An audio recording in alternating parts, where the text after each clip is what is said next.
সরকারকে জানিয়ে দিতে চাই, বিএনপি হলো দেশের সবচেয়ে বড় রাজনৈতিক দল। বিএনপি হলো দেশের রাজনৈতিক দলগুলির অভিভাবক।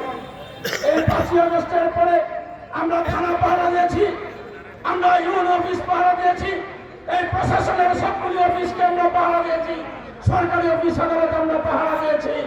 কিন্তু এখন এই অফিসগুলিতে যারা আছে তাদের মধ্যে আওয়ামী লীগের প্রেতাত্মারা আছেন, ফ্যাসিবাদের দালালরা আছেন।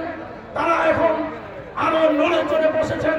তারা মনে করেছেন যে সংস্কারের কথা বলে আরো কিছুদিন তারা এই চেয়ারগুলি দখল করে রাখবেন। আপনাদেরকে সতর্ক করে দিতে চাই, সাবধান করে দিতে চাই। 5ই আগস্টের পরে আপনাদেরকে আমরা পাহারা দিয়েছি, এখন কিন্তু আপনাদেরকে আমরা আর পাহারা দিব না।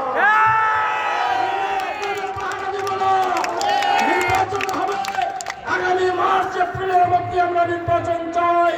সেই নির্বাচনে আমাদের নেতা তারেক রহমান বলেছেন আপনাদেরকে এই নিরপেক্ষ নির্বাচন করার জন্য, আপনাদেরকে সব রকমের সহযোগিতা দেওয়ার জন্য।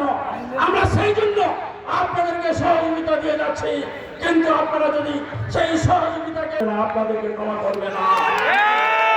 আমরা সুস্পষ্ট ঘোষণা চাই এবং আমরা প্রস্তুত আছি নির্বাচনের জন্য। এখন পরিবেশ আছে। 1971-এর মুক্তিযুদ্ধে এই স্বাধীনতার ঘোষক শহীদ প্রেসিডেন্ট জিয়াউর রহমান উনি ঘোষণা দিয়েছিলেন এবং ওনার ঘোষণায় এই আমরা ঝাঁপিয়ে পড়েছিলাম মুক্তিযুদ্ধে।